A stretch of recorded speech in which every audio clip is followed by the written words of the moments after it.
Cerita yang mau gue ceritain hari ini terjadi sama abang gue sendiri. Jadi beberapa tahun yang lalu, abang gue jadi korban ilmu hitam. Oke. Sampai-sampai gue dan keluarga gue juga kena imbasnya.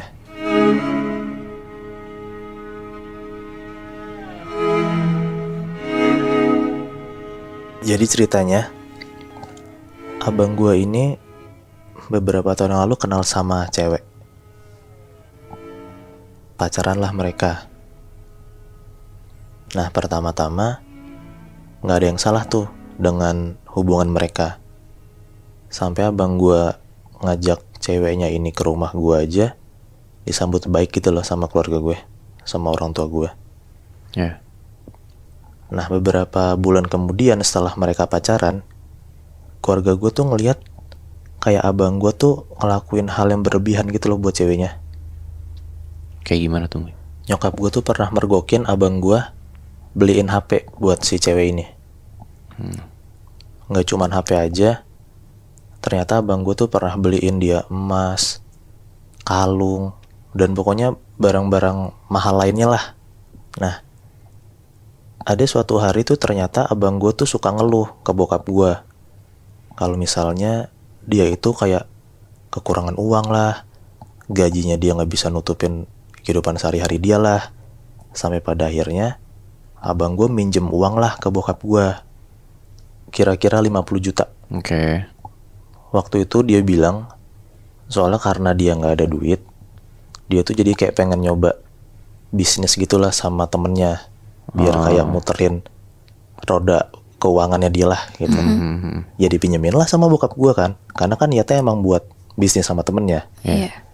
Nah, ternyata nyokap gue tuh ngelihat kalau misalnya tuh uang ini tuh nggak ada hasilnya buat si bisnis ini tuh apa gitu loh. Bisnisnya nggak kelihatan gitu ya? Bisnisnya nggak kelihatan Syaf.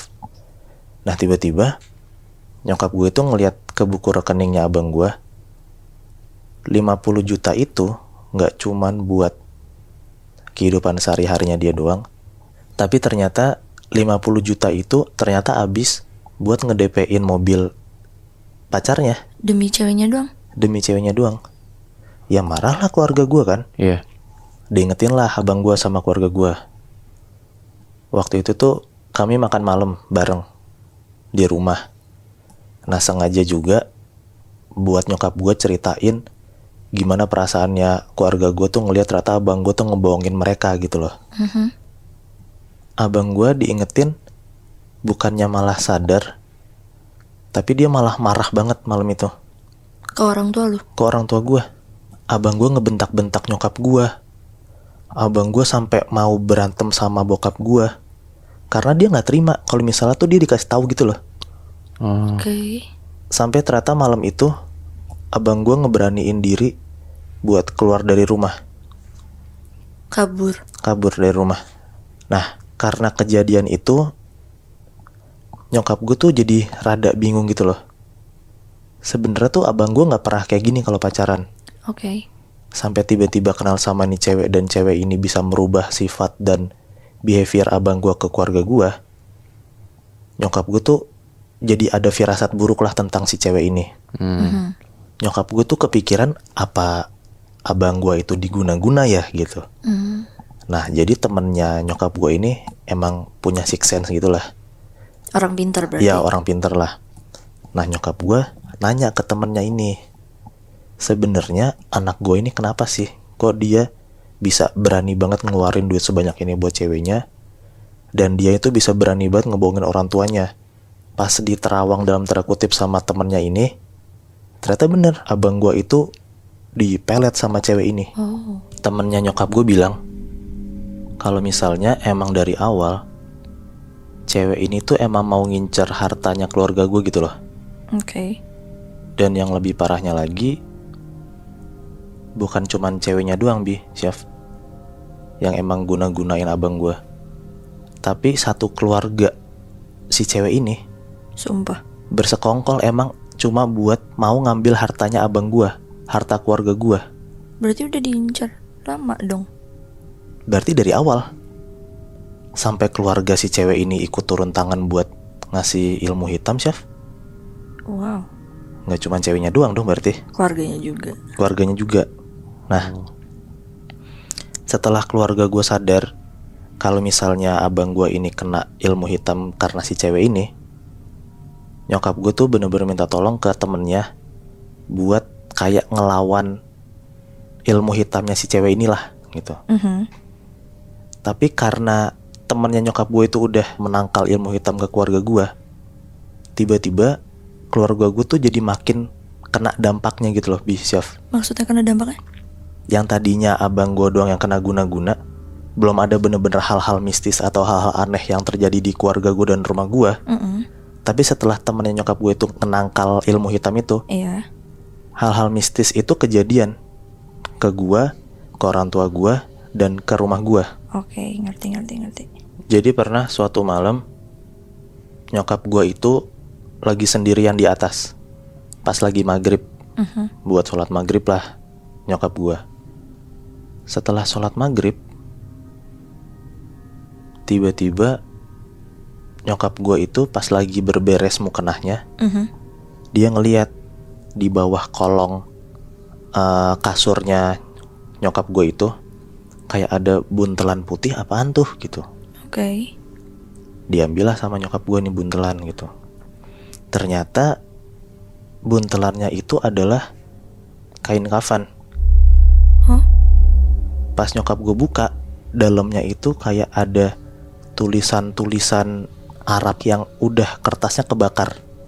Oke, serem. Dan gak cuma ada kertas itu juga, ternyata di dalam bungkusan kain kafan itu kayak ada tulang-tulang kecil gitu loh, Chef. Berarti kertas tulisan sama tulang-tulang gitu? Iya. Oke. Itu yang pertama. Yang kedua, bokap gue abis pulang kerja malam-malam, dia ngeliat di taman belakang gue kayak ada cewek lagi berdiri. Oke. Nah, bokap gue mikir itu mungkin nyokap gue kali ya, gitu. Pas dipanggil sama bokap gue gak nyaut. Pas dideketin sama bokap gue, si cewek ini noleh ke belakang ke arah bokap gue. Dan ternyata cewek yang noleh itu bukan nyokap gue, tapi ceweknya abang gue dengan mukanya yang hancur banget. Sumpah gue gak bohong. Itu kejadian kedua. Dan pernah juga, itu kan bokap gue dan nyokap gue yang mengalami ya. Lu sendiri pernah gak? Nah ini yang ketiga, tapi bukan gue sendiri, Chef.